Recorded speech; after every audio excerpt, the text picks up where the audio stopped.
Mesdames, Messieurs, bonjour, bienvenue à Zigzag Café. Je vous rappelle, parce que ce décor avec ce générique est à 7h, c'est la dernière aujourd'hui, mais je rappelle qu'à l'automne, nous serons présents de midi à midi 45, nous serons à 22h15, mais je rappelle quand même que ce qui a fait le succès de Zigzag Café pendant ces 4 premières années, succès qu'on espère consolider, le fait de raconter des histoires d'hommes qui ont l'air comme ça lorsqu'on les rencontre tout à fait ordinaires, et puis lorsqu'on donne la peine de les écouter, de faire un bout de chemin avec eux, réfléchir au sens de la vie, se révèlent des êtres extraordinaires. On va vous en présenter aujourd'hui. Il va très bien conclure la boucle de ces 4 ans, Lucio Urtubia. Regardez cet homme. Je vous en dis pas plus. Je sais que je voudrais peut-être présenter Bernard Thomas qui est avec nous aussi, parce que Bernard a fait, et je au Canard enchaîné, il est l'auteur de La Croisade des enfants, Aurore ou La génération perdue, Bono, et notamment les vies d'Alexandre Jacob, c'est-à-dire que il connaît, donc première indication, il y a quand même de l'anarchisme dans l'air, surtout s'il y a Alex, j'aimerais que vous nous présentiez... Ne gâchez pas la dernière. Alex, j'aimerais que vous nous présentiez Lucio, mais aujourd'hui. Écoutez, le mieux qu'on puisse faire, c'est d'aller dans la banlieue parisienne.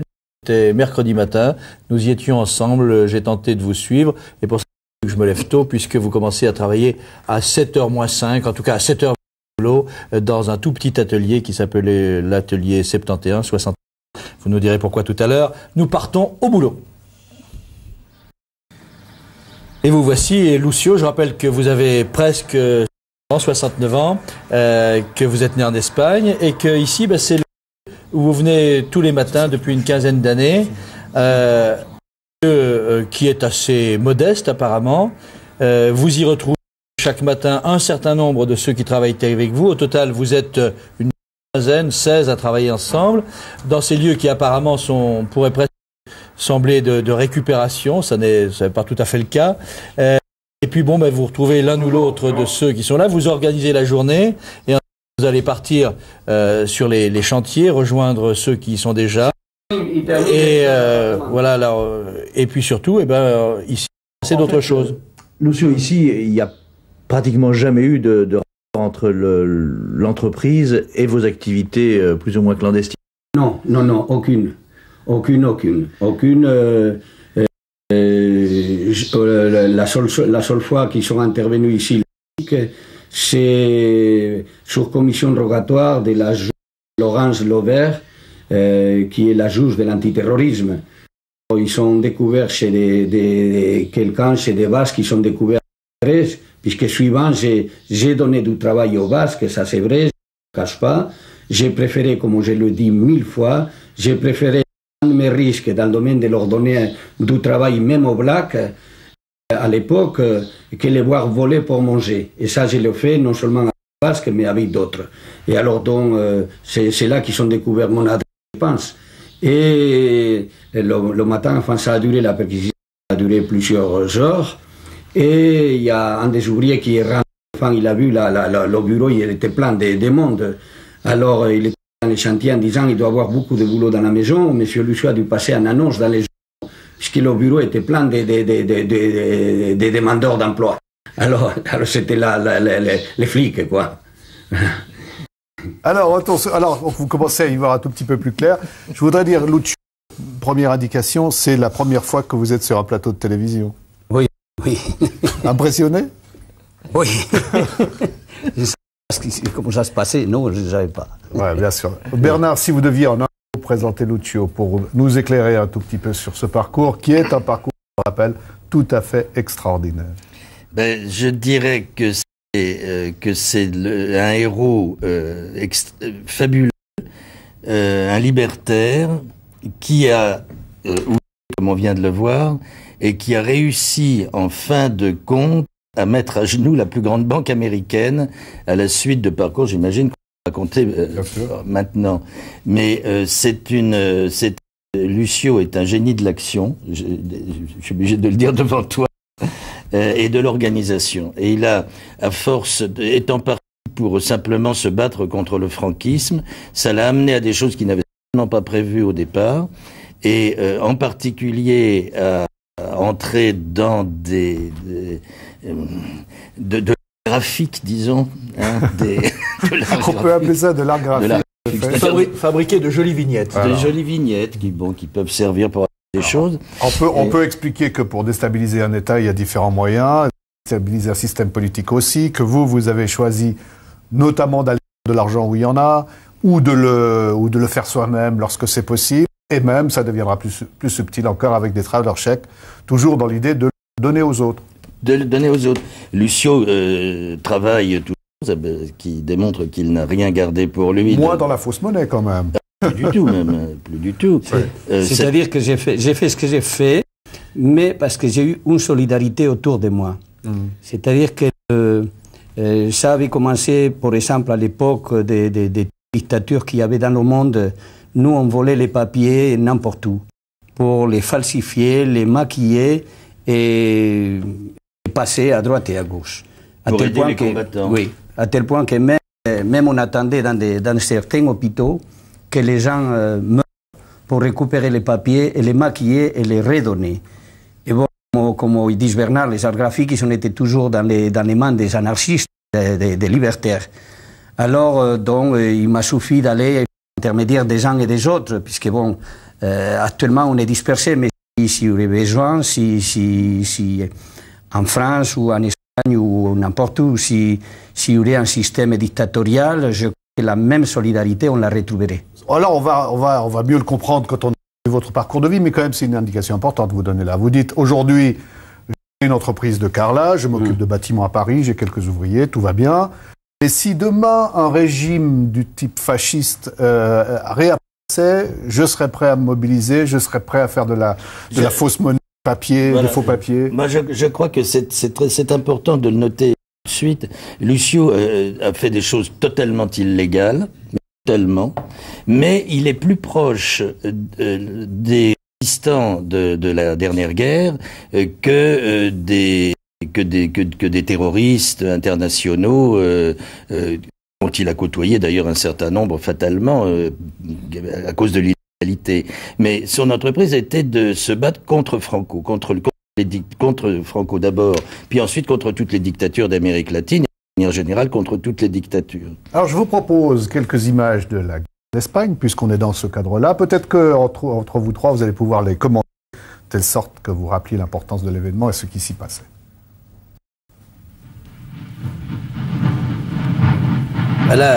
La guerre d'Espagne, c'est d'abord une guerre civile entre deux clans, les républicains et les franquistes, la gauche et la droite, les rouges et les noirs. Et c'est un massacre énorme qui va se terminer par l'avènement d'une dictature, celle du caudillo, le général Franco.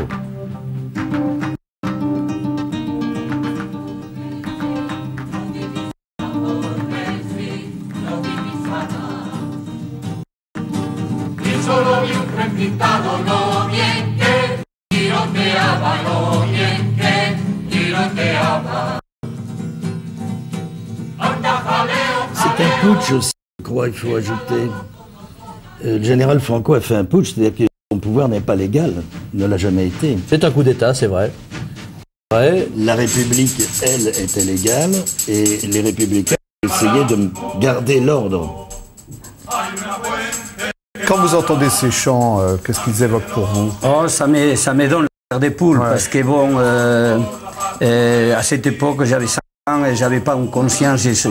J'ai appris tout ce que j'ai appris en France, c'est-à-dire après ma désertion de l'armée.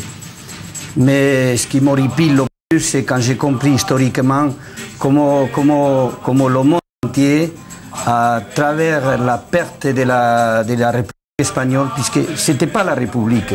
C'est-à-dire en Espagne, on voulait faire, les Espagnols voulaient faire une transformation révolutionnaire. C'est-à-dire que Franco, il a été obligé de sortir, de se révolter contre c'était république parce qu'il y avait surtout les libertaires, les anarchistes qui étaient l'organisation la plus puissante qui voulait transformer le monde. Mais le transformer de quelle manière? Pratiquement, c'est-à-dire que, par exemple, ils avaient l'autogestion. Ça, c'était contrairement, parce que quand on parle d'anarchie, on pense que c'est des terroristes ou que c'est des gens qui... Des poseurs de bombes. Voilà. Alors qu'en Espagne, il y avait presque 2 millions d'affiliés à la CNT, Confédération nationale du travail, et c'est eux qui voulaient transformer. À cette époque, la puissance était l'Église et les gros terratenientes qu'on appelait. Et ça, ils voulaient le mettre à la disposition du peuple. Alors, Lucio, vous avez une famille, un père et une mère. Ils sont dans quel camp? Mon père est à gauche, tout à fait à gauche, tous les deux. Mon père, il était l'adjoint-maire de chez nous, et ma mère, bon, enfin, bien sûr. Et alors, je suis de la région la plus réactionnaire, je l'aime beaucoup, ma région. Mais la Navarre, ça a été comme les 4 régions basques en Espagne, ils ont été toujours très réactionnaires. Je ne sais pas s'il y a des basques ici. Mais, il y en a sûrement qui vous écoutent, en tout cas. Bon, c'était surtout la région où je suis, c'était la plus réactionnaire d'Espagne. C'était la première qui s'est alliée à Franco. Alors, on dit, peut-être Bernard, vous pourriez nous raconter quand même, que le premier hold-up qu'il tente d'organiser pour trouver de l'argent, pour aider son père, c'est à quel âge? Oh, tu avais 16 ans. Oh, moins, beaucoup moins, 12 ou 13 ans. C'est une histoire abominable. Son père est en train de mourir d'une sale maladie, souffre le martyre, et il n'a pas de quoi à la maison payer l'hôpital où on peut avoir des antidouleurs. Et le père supplie Lucio de le tuer.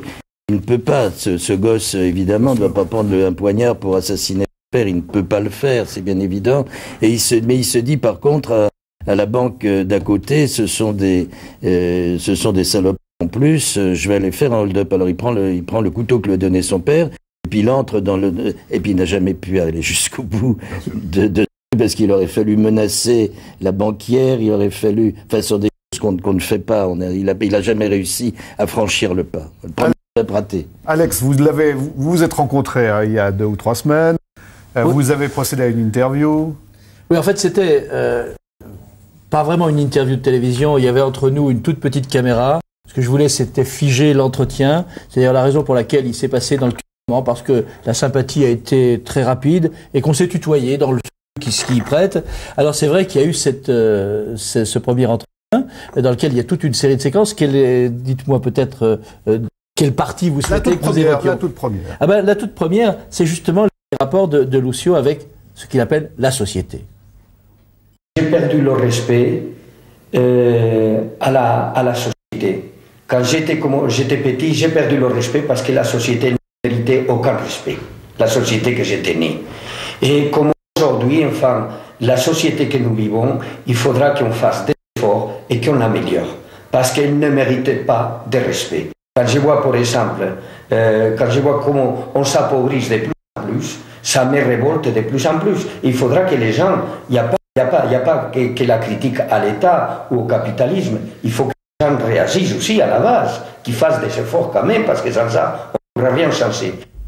Alors, on est dans une émission de télévision, c'est votre première, mais vous allez sûrement en faire beaucoup d'autres, hein, et c'est vrai que les choses doivent aller vite, alors on va procéder par grandes parties comme ça, mais il y a quand même un personnage que vous allez rencontrer qui va vous marquer beaucoup, vous direz même dans le livre de Bernard Thomas, en tout cas il rapporte ses propos, c'était un peu comme votre second père, il s'appelle Francisco Sabater. Qui est Francisco Sabater?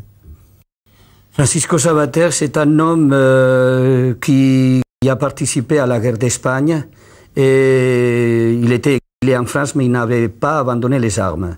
Alors son frère José, il est tué à distance par la garde civile et son frère Manuel, il avait 16 ans, il n'avait même pas 17 ans. Il a été arrêté en traversant la frontière et l'ont garrotté. Alors ce que vous dites, c'est que El Kiko, on l'appelait comme ça, c'est presque un personnage de légende qui va vous fasciner, vous. Oui, parce que bon, à cette époque, toute l'Espagne, enfin toutes les autorités pourraient, essayer d'attraper, essayer de l'avoir, Il y avait à cette époque la Confédération, il y avait énormément le mouvement libertaire était très très puissant encore, surtout dans la Catalogne, et il était très protégé par tout le monde. Et c'était une légende. Bernard, précision sur El Kiko. Précision pour recadrer les choses, je pense. Il faut dire que pour le monde entier, la guerre s'est terminée en 1944-45, mais pas en Espagne. L'Espagne est restée un pays occupé jusqu'à 1974 par les dictatures fascistes. L'Italie a été débarrassée de Mussolini. L'Allemagne de Hitler, qui après tout n'est resté, si j'ose dire, que de 33 à 44, tandis qu'eux, ils ont été sous le joug d'un véritable dictateur qui garrottait. Par exemple, le garrot, faut bien se mettre en tête ce que c'est pas simplement la guillotine qui est déjà ignoble, c'est un truc raffiné du Moyen-Âge avec une vis qui s'enfonce là. Au mieux, vous mourrez en 3 minutes, au mieux. C'est absolument immonde, et on verra Lucio tout à l'heure, et comment les camarades se battent, font pression sur le gouvernement espagnol. Alors il y a des arrestations en masse, il y a des répressions terribles, il y a les prisons grouillent de gens qui sont torturés, la torture est permanente, etc. Ce qui fait que la guerre que El Kiko mène depuis la base arrière française se justifie amplement. Quelles sont les pratiques de cette guerre-là? Je veux dire, c'est pas c'est de la guérilla urbaine. C'est-à-dire qu'on fait quoi? C'est-à-dire que d'abord il essaie de récupérer de l'argent. Pour récupérer de l'argent, il n'y a qu'une seule méthode à cette époque-là, pratiquement, c'est de faire des hold-up. Donc il fait des hold-up. Il faut bien le dire clairement. Ensuite, il essaie de faire de la propagande avec l'argent qu'il a gagné de cette manière-là. Il donne de l'argent aux blessés, aux avocats, aux médecins, etc. Puis il continue à faire de la propagande. Par exemple, il y a un épisode absolument faramineux. Il traverse la frontière pyrénéenne avec un canon sur son dos, mais c'était pas un canon pour tirer des obus, c'était un canon pour lancer des tracts. Et ce type, en plein franquisme, un jour où justement Franco est dans la région, en plein milieu de Barcelone, met en batterie son canon et il y a des tracts à bas Franco qui s'abattent partout. Enfin, ça y a un côté lyrique complètement extraordinaire. Il y a cette scène que vous racontez qui est extraordinaire, c'est peut-être lui ou un autre, mais les tracts, on les colle mouillés sur un autobus. C'est lui. Et quand ils sèchent, comme ça, ils s'envolent et les gens les reçoivent. Voilà, c'est ça. C'est ça pour manifester qu'il y a quand même une opposition toujours en vie contre... En plein la score qu'on appelle le terrain de football de Barcelone, il se permettait avec son canon d'inonder la score des publicités, des tracts. Incroyable. Deuxième extrait de votre entretien, moi j'ai un mot que j'aime bien, c'est l'expropriation. Bon ben ça, l'expropriation, c'est la récupération. On va en parler très brièvement. Oui. Et en fait, on reprend aux Russes qu'ils ont en trop, surtout quand ils sont un peu complices du fascisme, c'est ça? Oui. C'est-à-dire que nous on ne dit pas voler, enfin on disait récupérer des moyens pour continuer la lutte. Alors on vous écoute dans cette interview. Oui, parce que il y a une question de récupération, mais on va déjà commencer à parler de faux dollars, car vous allez faire des quantités de faux dollars, et le but c'est toujours le même, c'est de permettre l'impression de tracts, c'est de permettre de fabriquer des faux papiers pour faire sortir les gens de prison, c'est de permettre d'aider à la lutte. C'est-à-dire que là, dans le domaine de la fabrication, comme je vous disais tout à l'heure, les arts graphiques, par exemple, j'en ai fait une dizaine d'imprimeries, j'ai fait une dizaine d'imprimeries à Paris. Oui, bon. Mais fait en tant qu'ouvrier. En tant qu'ouvrier, enfin, suivant, aujourd'hui, je suis étonné de voir la quantité d'imprimeries, ils sont des moyens incroyables. Ça vous fait rêver aujourd'hui? Parce que bon, aujourd'hui, qu'on attend des moyens, on fait moins. À l'époque. D'accord. Et alors, donc, on a commencé. Déjà, ce qui nous intéressait, c'était régler le problème des documents. Parce que, bon, surtout l'Amérique latine, toute l'Amérique latine, enfin, avec les dictatures, enfin, avec un simple papier, vous imaginez ce que vous donnez la liberté. On ne va pas comme ça dans une imprimerie, puis on dit, écoutez, bonjour, je voudrais faire des faux passeports ou éventuellement de faux dollars. Comment Non, parce que, bon, déjà, par exemple, certaines imprimeries militantes, bon, étant maçon, comme j'étais, bon, moi, ça me dérangeait. Pas franc-maçon, maçon. Maçon, soyons clairs. Hein. Ça me dérangeait absolument pas d'aller avec ma camionnette et d'aller voler les matériaux pour fortifier et créer de nouvelles imprimeries, enfin des ateliers dans ces domaines. Les matériaux, la plupart des fois, ils étaient récupérés. Voilà, donc il y avait deux sortes de contacts dans les imprimeries. Les contacts militants d'une part, et deuxièmement, des gens qui étaient très adroits, très habiles, mais qu'il fallait un peu payer quand même pour les citer. Ouais. Alors, Lucio arrivait, il avait trouvé un truc absolument génial. J'ai des livres. Ça, c'est pour les, en ce qui concerne les documents, parce qu'il y avait toute une solidarité. C'est pour ça que jamais ça ne me vient pas à l'esprit de m'approprier de ça, parce que ça a été beaucoup de monde qui ont participé à la solidarité. En ce qui concerne la fabrication, puisqu'on fabriquait tout sur des documents, qu'ils soient français, qu'ils soient suisses, qu'ils soient italiens, qu'ils soient espagnols, tout ça. Alors quand vous avez ça, comme il disait quelqu'un, un grand magistrat qui m'a aidé, alors il disait il n'y a plus d'État pour vous, puisqu'effectivement on pouvait faire n'importe quoi. Alors, par exemple, à partir de ce système, vous me disiez d'ailleurs en arrivant tout à l'heure, Lucio, vous me disiez, quand je vois le système économique aujourd'hui, hein, on va revenir à votre histoire, mais quand je vois le système économique aujourd'hui, je me dis que ce serait très facile de faire tomber le système bancaire et tout ça. Oui, enfin, je ne connais pas l'histoire.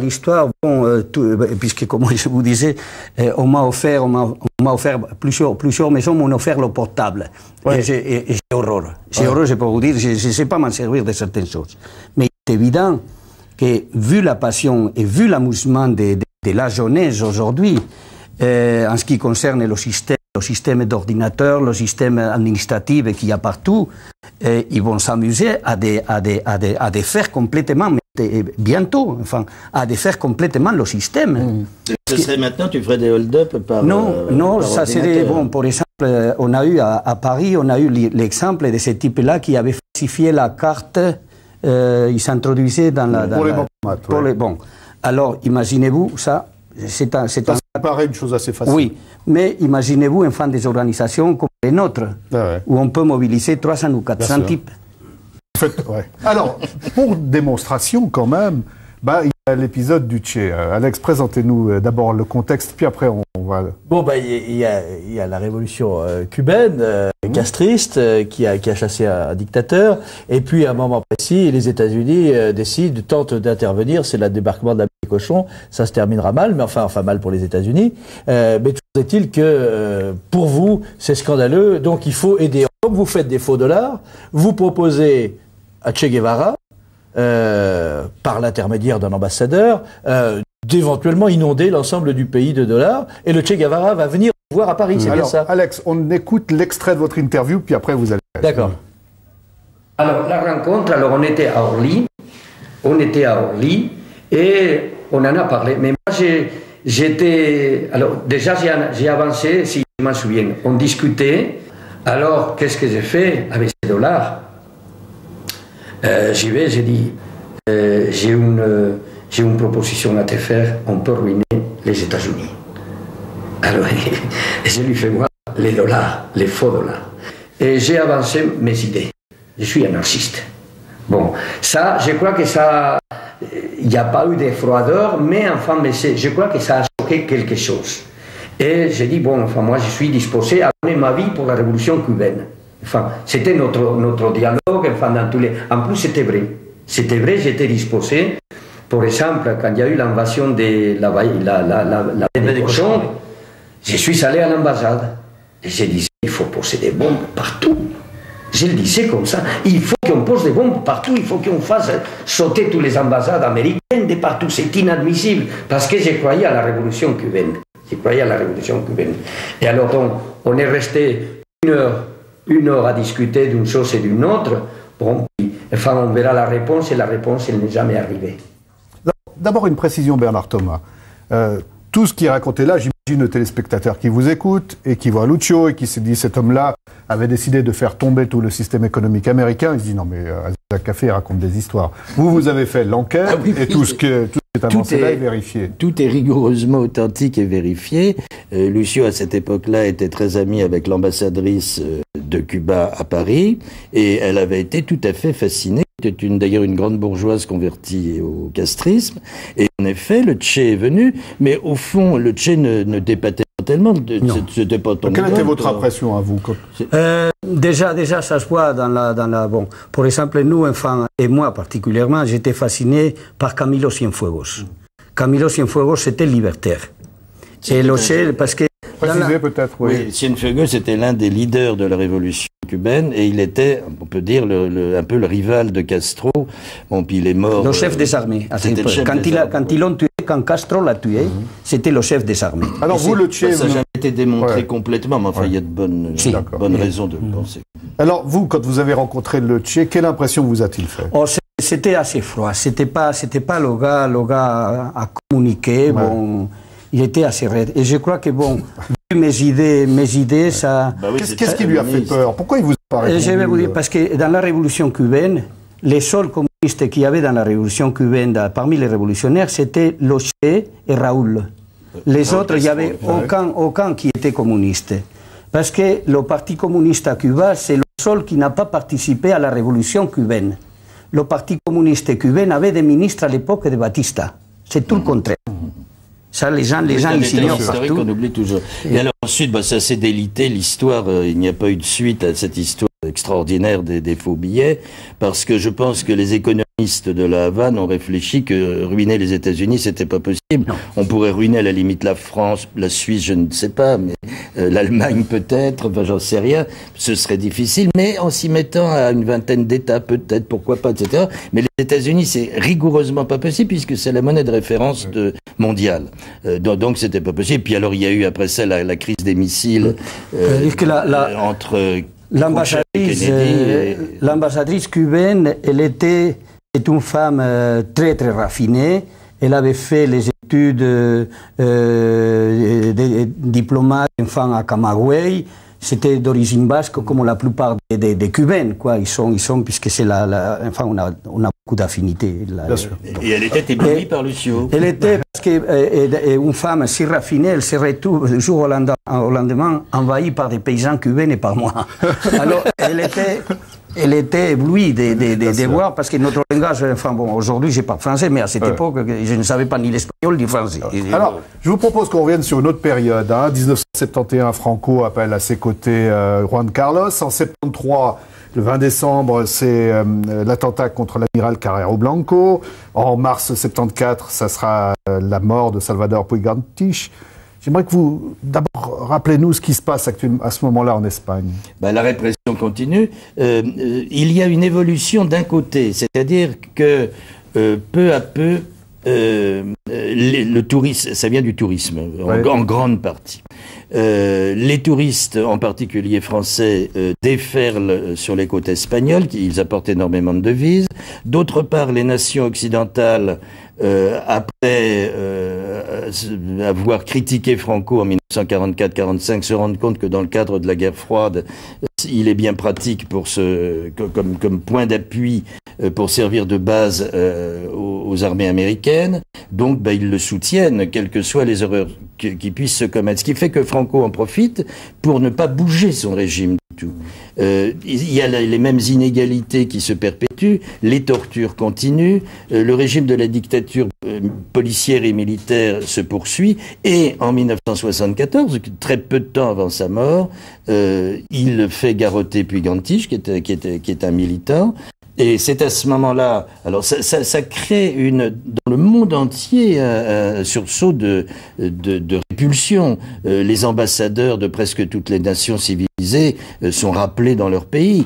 Et il faut bien voir que la lutte dans toute cette période-là, la lutte de Lucio n'est pas solitaire, de gens comme lui, n'est pas du tout solitaire. Il y a derrière tout le concert des nations, ce qui va expliquer l'indulgence dont il va bénéficier de la part des tribunaux. Alors on va d'abord le retrouver dans votre interview. Absolument, parce que pour un certain nombre de mouvements, pour empêcher, pour faire pression sur Franco, ils vont utiliser tout ce qu'ils trouvent, et en particulier l'enlèvement de banquiers, par exemple. Mais revenons à l'exécution de Puig-Antich. La fois qui a déclenché le tout, c'est la mort de Puig-Antich. Quand ils sont, enfin, puisque Franco il se permettait de tuer, de fusiller, de garrotter n'importe qui. Et en 1974, il y a eu l'exécution de Puig-Antich. Et il y a eu des groupes d'anarchistes qui se sont dit, bon, à partir de maintenant, on ne tolérera plus que Franco exécute les gens. Et c'est là qu'ils sont sortis les groupes du Groupe d'Action Révolutionnaire en Art. Et la première opération d'envergure qu'ils ont fait, bon, il y a eu beaucoup d'attentats et tout ça, ça a été le rapt de l'enlèvement du banquier espagnol. Le banquier espagnol, bon, ils l'ont enlevé, ils l'ont soigné, ils l'ont gardé, ils se sont comportés comme ils doivent se comporter les gens qui sont révolutionnaires. Et bon, une fois qu'ils l'avaient, ils ont demandé un peu d'argent. Voilà.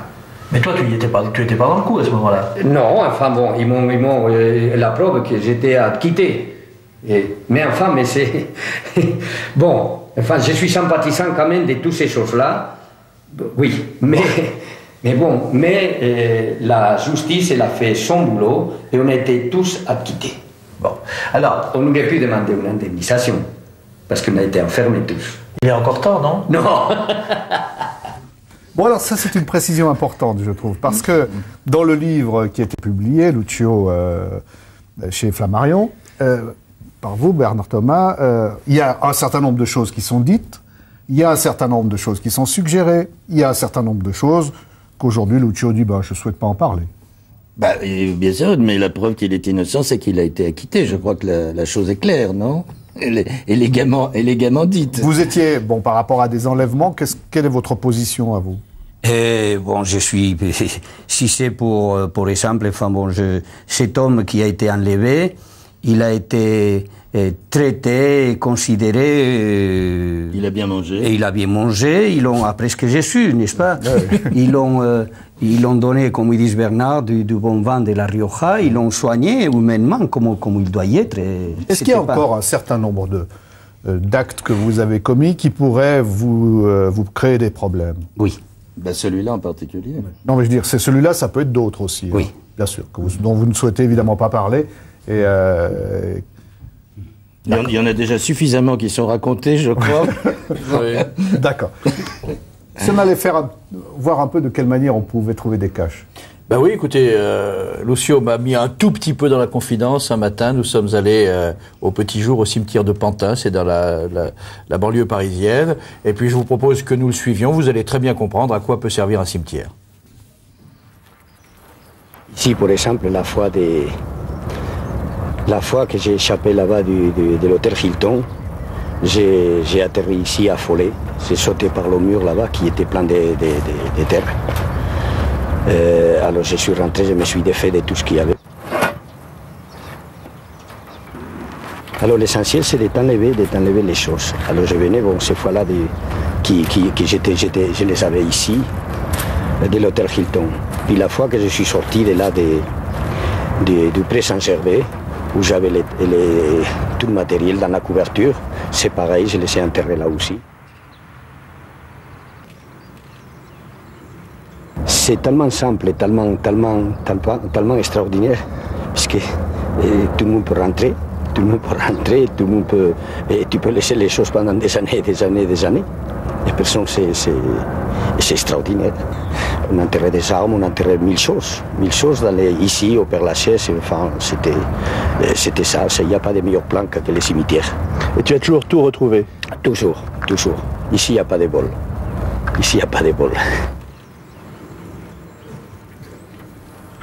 Ouais, ici, il n'y a pas de vol. Hein. C'était une des méthodes.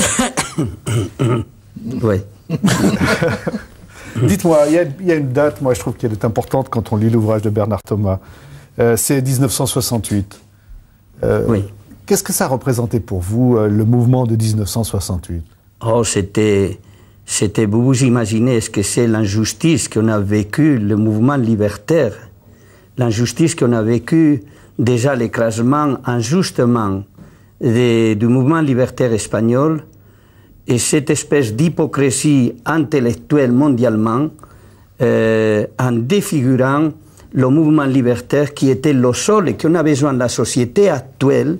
Elle a besoin d'un mouvement libertaire. Il n'y a que le mouvement libertaire qui peut nous aider à s'en sortir. Les autres, ils sont au pouvoir. Vous voyez ce que ça donne. Alors imaginez-vous, du jour au lendemain, enfin, quand on voit en 68 les idées libertaires, ces drapeaux noirs et rouges, le drapeau de la Commune de Paris. Vous vous souvenez de l'émotion que vous avez ressentie? Ah oui, j'ai pleuré. Ouais. J'ai pleuré, bien sûr, parce que je suis très émotif. Vous voyez, quand j'ai vu ça, et surtout avec beaucoup... Imaginez-vous, enfin, à cette époque, j'étais j'étais carreleur et dans les chantiers, on ne pouvait pas parler d'un art parce que bon, il y avait les staliniens partout. La CGT, elle était forte à cette époque de ce que vous critiquez et vous voyez l'injustice comme aujourd'hui tout le monde voit le stalinisme, ce qui est devenu. À cette époque, vous ne pouvez pas le toucher. Mais Lucio, il y a une scène extraordinaire. Vous allez rencontrer une femme qui s'appelle Anne, qui va devenir votre femme.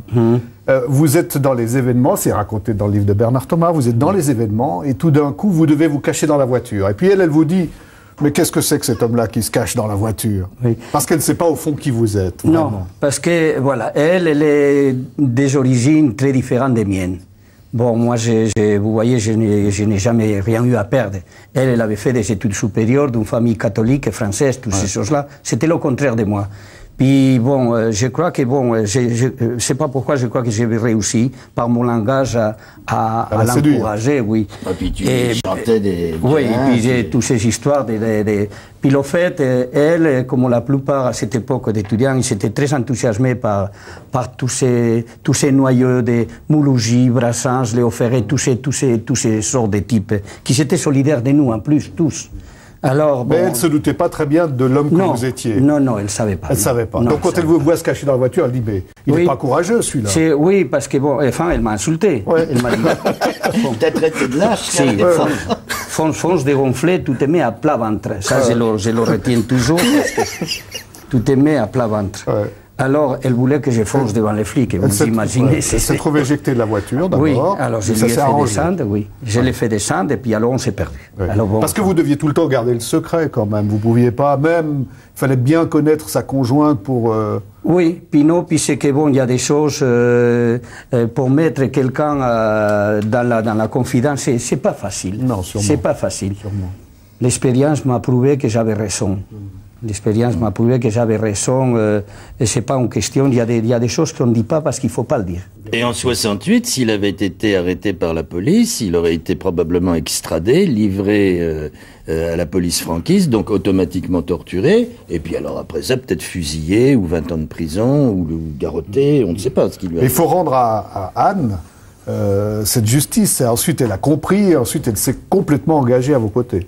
Oui, oui. Elle est marrante parce que ses parents c'était si ses parents ils sont des Champenois et ils avaient une petite industrie les parents et elle a été tabassée puis et son père enfin c'était des gens de droite mais des gaullistes oui mais d'une bonne famille catholique enfin tout c'est bien. Puis elle s'est présentée, puis... C'est-à-dire qu'elle avait été à la manifestation, elle avait pris des coups. Ah oui, elle était enthousiaste, voilà. Enfin les idées 68, enfin on revenait, on récupérait l'esprit libertaire. Son papa, elle lui dit ton entreprise... Il faut l'autogérer. Il faut l'autogérer. Oui. Mais c'est quoi, dit l'autogestion? Eh ben tu la donnes à tes ouvriers. Ouais. Oui. Alors, ce qu'il faut dire aussi à propos d'Anne, mais ça reviendra un peu plus tard, c'est que elle va tellement être convaincue que la fabrication des faux passeports et des faux papiers, bon, bah l'impression c'était pas elle, mais la couture pour que ça tienne bien ensemble, c'était elle. Si, non, il y a eu bien sûr, il y a eu une communion. Il y a eu une communion. On revient à l'histoire. 1975, Franco meurt. Est-ce qu'à ce moment-là tout s'arrête? Ah non, non, parce que il faut se reporter à cette période-là. D'abord, Juan Carlos arrivait dans les bagages de Franco, donc on se méfiait beaucoup de lui. Ensuite, c'était une sorte d'Espagne à deux vitesses, en quelque sorte. Il y avait d'un côté le Madrid qui essayait d'aller vers une démocratie, enfin vers une royauté parlementaire, mais dans les provinces, dans l'ensemble de l'Espagne à la base, ça ne bougeait pas du tout. Les généraux sont restés, et la police et les magistrats franquistes sont restés en place très tard, et d'ailleurs, on peut dire, dans la plupart des cas, ils sont toujours en place. Donc, baisser les bras, arrêter le combat à cette époque-là, pour quelqu'un comme Lucio, n'avait aucun sens. Il a continué imperturbablement, simplement en surveillant, en regardant du coin de l'œil comment ça allait évoluer. Alors, pour cette époque, comme avant, on considère toujours que vous êtes un ouvrier qui travaille régulièrement, qui se lève tôt, qui a une vie irréprochable. Le seul petit détail, c'est que la nuit, vous faites autre chose. Et la nuit, vous allez vous attaquer au traveler check. Oui, parce que d'abord dans la loi, faire de la fausse monnaie, c'est beaucoup plus puni que de faire des faux en écriture. En traveler check, c'est un faux en écriture. Et puis enfin bon, c'est peut-être encore plus efficace que le faux dollar, plus facile à écouter. C'est en tout cas ce que vous m'avez expliqué lors de notre première rencontre. C'est-à-dire que à la mort de Franco, je me suis retrouvé avec toute une infrastructure. Et tous ces gens qui nous ont aidés, énormément de gens de toutes les nations, dont on leur devait quelque chose. On ne pouvait pas abandonner, puisque les dictatures, ils étaient partout.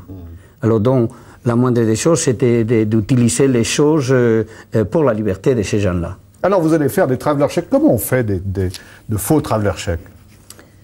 Bon. Ça, vous pouvez l'expliquer aujourd'hui, quand même. Oui, bon, enfin, alors, par exemple, bon, vous allez dans un pays, enfin, et vous achetez les traveler checks, des carnets de traveler checks. Normal, vous allez à la banque. Normal, vous allez avec des documents, vous payez cash. C'est ce que vous avez fait. Voilà, bon, mais quand vous achetez, si vous voulez faire ça, bon, il faut pas acheter à votre nom. Non, c'est important. Alors donc, comme on avait toutes sortes de papiers à cette époque, alors on est allé puis on a acheté 3 ou 4 carnets au nom de je ne sais pas qui. Alors ces carnets, une fois que vous les avez, bon, vous signez. Vous signez, alors le vendeur, il prend, enfin, c'est-à-dire, il voit comment vous signez. Oui. Et vous le remettez. Et bon, vous payez, vous partez. Alors ça, ensuite, vous mettez la fabrication. La fabrication, il faut reproduire ça, mais comme ils sont vierges. Comme ils sont vierges, alors la signature, ça va être la signature du document que vous allez donner à n'importe qui. Et dans les endroits où vous allez vous faire payer, le gars qui vous achète ou l'employé qui vous achète, bon, il regarde les listes. Ouais. S'ils ont été volés ou perdus ou quelque chose. Alors, comme ils sont vierges, comme ils sont bons, ils vous payent. Ouais. Et là, bon, ça c'est... Et vous allez en faire combien de ces...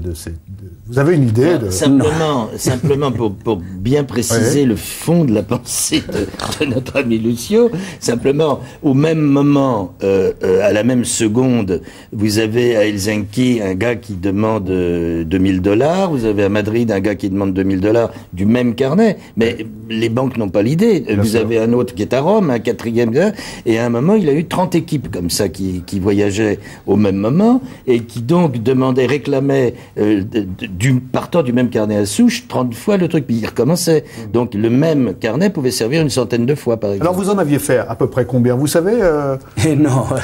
Non, il parle en kilos, il ne sait qu'en kilos. Ouais, alors, j'ai jamais réussi à obtenir autre chose que 150, 180 kilos. C'était très lourd à porter. Qu'est-ce que ça veut dire, 180 kilos de Oh, c'est des piles, c'est une pile. Je crois qu'il y avait 8000 feuilles. Enfin bon, je crois qu'il y avait 8000 feuilles sur lesquelles vous avez 4 rangées. 4 rangées. De billets de combien? Des $100. Tout était alors, $100. il ne reste qu'à calculer quand même. Ben oui, mais si vous mettez $10, c'est idiot. Hein. Votre tampon, autant mettre 100 d'un coup. Bien sûr. C'est toute l'idée. Alors donc, en principe, c'était 30 équipes de 2 personnes, 60 personnes. C'est pour ça que je vous dis l'intérêt de cette société, elle se cassera la gueule un jour. Attendez, vous avez... Donc, quand vos 30 équipes ont ramené l'argent, qu'est-ce que vous avez fait de cet argent? Cet argent, alors il y avait... ils gardaient ce qu'ils avaient besoin, on le distribuait. D'autres, c'était pour les machines, camions, voitures, location, d'autres pour des avocats, d'autres pour des prisonniers, d'autres pour investir dans des appartements, dans tout. Quand un jour on a dit Lucio, aujourd'hui il a une entreprise, donc il a sûrement de l'argent de côté, c'était pas votre cas? Non, puis même si j'aurais créé une entreprise avec de l'argent volé dans des conditions pareilles, j'aurais été fier. J'aurais été fier, mais c'est pas le cas. Là, vous verrez, enfin, un des ouvriers qu'on a interrogé l'autre jour, je lui avais fait, on travaillait chez Paco Rabanne, justement je lui ai fait un chèque que je n'avais pas pour lui payer, vous voyez. Donc, mais je vous dis, enfin, si j'aurais créé une entreprise avec l'argent récupéré dans des conditions pareilles, j'aurais été fier. Il y a quand même un moment, quand vous avez vos 180 ou 200 kilos de traveler check, il y a bien un moment où tout d'un coup la banque va se rendre compte qu'il y a quelque chose qui se passe. Hein, lorsque vos 30 équipes se seront réparties dans le monde, qu'elles auront retiré de l'argent, bah, tout d'un coup, on découvre. À quel moment on va découvrir ça? Alors on découvre parce que bon, ça arrive que les équipes ils vont et ils se font au lieu de donner $1000 ou $1500, bon, les banques ils payent que $100 maximum. Alors, Parce que donc, faut expliquer que la Banque centrale avait averti toutes les autres banques. C'était inévitablement, à force, au bout de 2 ans, il y a eu des bavures. Il y a eu un type, l'un des envoyés qui s'est pendu qui s'était fait attraper, qui s'est pendu à Helsinki dans sa cellule. Il y en a d'autres, une autre équipe qui s'est fait attraper à Amsterdam. C'est fatal, statistiquement, qu'il y ait des choses comme ça. Donc la police a commencé à se mettre à l'affût, à se rendre compte qu'il y avait quelque chose qui collait pas. Et puis alors, c'était une période où il a commencé à être surveillé de très près. Alors les flics comprenaient rien du tout parce que obstinément il revenait, ça tournait autour de Lucio. Il pressentait bien qu'il y avait quelque chose. Il le mettait sous filature et ce diable d'homme était au boulot à 7 heures du matin. Il avait l'air d'être parfaitement honnête et il ne comprenait pas. Comment est-ce qu'ils vont l'attraper? Parce qu'il a été dénoncé. Il y a eu un moment où Lucio a pensé qu'il pourrait liquider un énorme paquet de dollars et peut-être qu'il n'a pas été assez méfiant, mais enfin là aussi, dans des affaires de clandestinité, il y a toujours un moment où ça craque de quelque part. Et un jour, à la terrasse des deux magots, il allait procéder à un échange avec un client qui allait lui acheter soi-disant beaucoup de faux travelers, et ce client en fait était un flic. Alors, mais là encore, il a été comme une anguille. Parce que premièrement, il y avait bien à côté de lui une sacoche avec les faux dollars, mais il s'est débattu comme un diable. Il a dit bah oui, mais vous l'avez pas ouvert devant moi. C'est un hasard. Il a réussi une embrouille formidable. Il va être arrêté. Il risque combien de... il aurait dû avoir à force 10 ans, 20 ans, 30 ans. C'est absolument fatal. Mais il y avait quelque chose, c'est que pendant ce temps-là, la police continuait à chercher les stocks. Où était le stock? Et jamais ils n'ont trouvé le stock. C'est nous qui racontons... de quelle manière ils ont trouvé le stock? Où il était? Non, ils l'ont jamais retrouvé. Ils l'ont jamais retrouvé. Alors, bon, il va y avoir... C'est la chose extraordinaire aussi. Vous êtes en prison. Vous avez fait trembler les plus grandes banques du monde avec votre affaire de Traveler Check. Et puis, lors du procès, on va assister à une négociation. Je me trompe? Il est en liberté. C'était en liberté parce que, bon, j'avais été, par exemple, j'ai eu des grands avocats.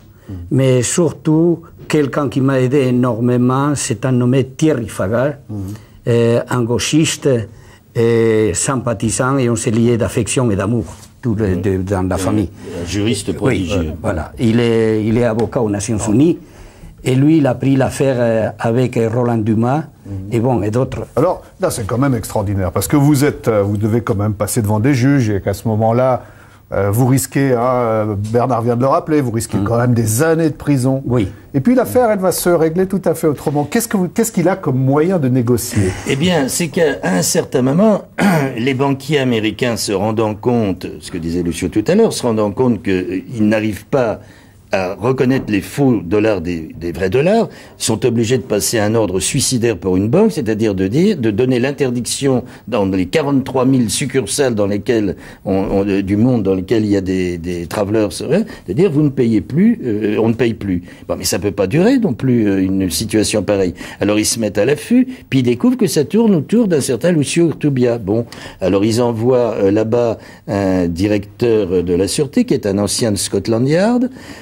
Qui est un homme très très très chic, très bien habillé, enfin costume 3 pièces, cravate, etc. Et puis qui dit si on négociait après tout, ce serait pas plus mal. Alors les avocats, l'avocat Thierry Fagard du côté de Lucio et puis l'avocat de la partie adverse commencent à prendre langue. Mais c'est très compliqué parce qu'il y a à la recherche de Lucio et qui veut le saisir, vous avez non seulement la brigade financière, la PJ, la DST, puisque ça concerne également l'Espagne, mais vous avez également le SDEC, et comme c'est américain, il y a la CIA. Alors comment réussir à se débrouiller au milieu de tout cet enjeu dont le petit carreleur est au centre de la toile.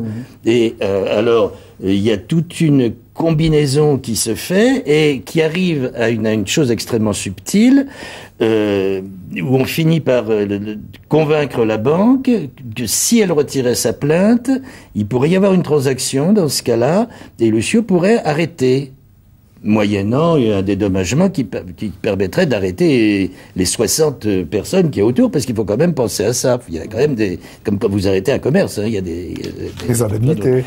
Alors, un beau jour, à force de tractation, le contact se fait, et Lucio et le bonhomme d'en face qui s'appelle Haggart se retrouvent en présence d'avocats, en tête-à-tête, et naturellement, l'autre arrive et le traite de fripouille, de canaille, de criminel, et Lucio se rebiffe. Qu'est-ce que vous lui répondez à ce moment-là, lorsque vous avez le représentant de la banque américaine, je lui dis que nous, je ne suis pas criminel, enfin bon, et je suis contre tous les terrorismes, contre tous les crimes.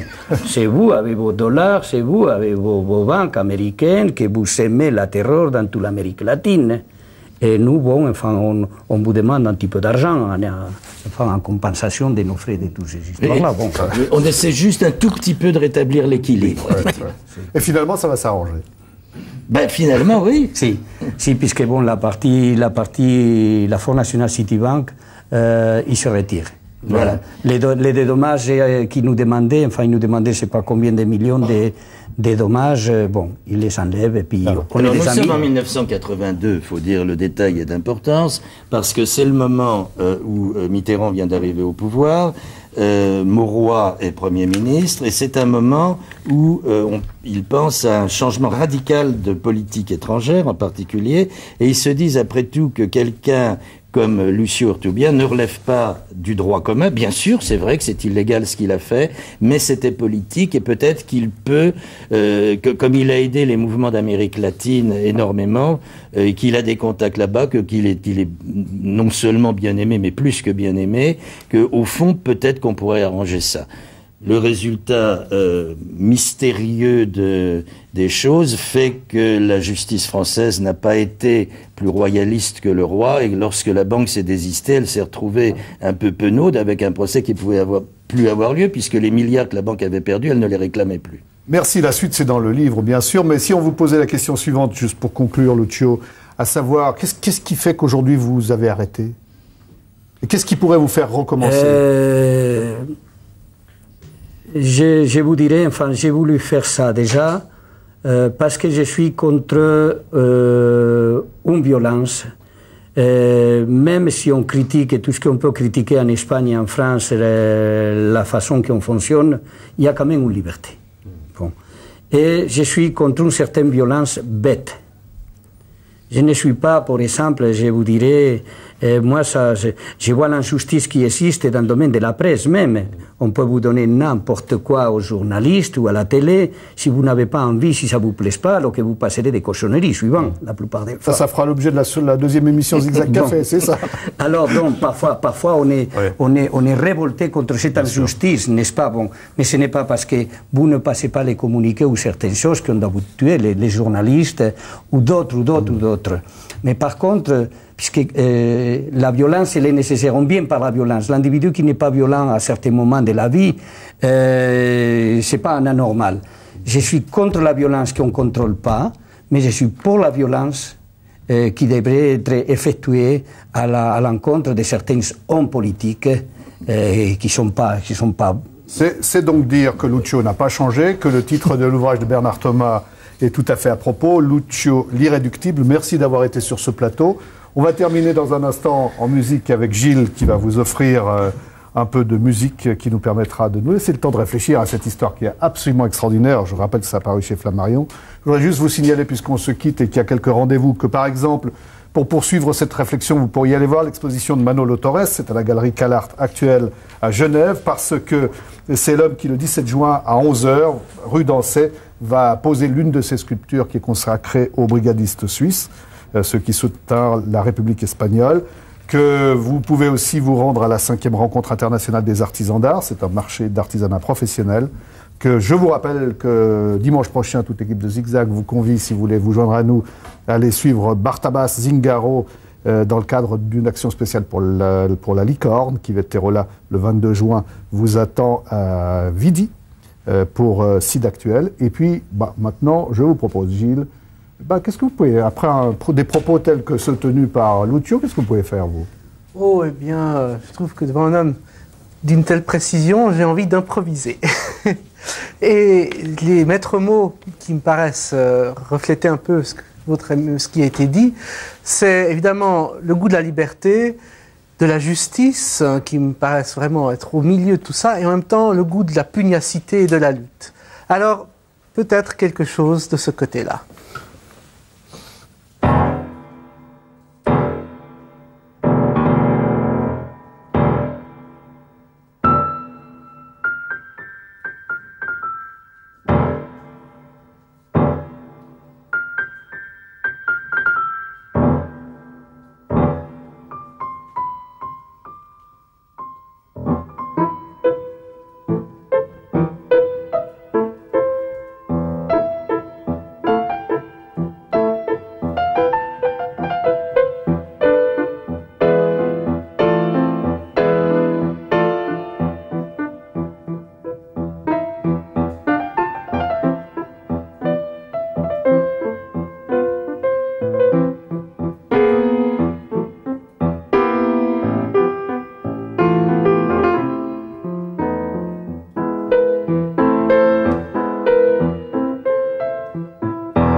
Rendez-vous au Merci Lucio, c'était une très belle rencontre.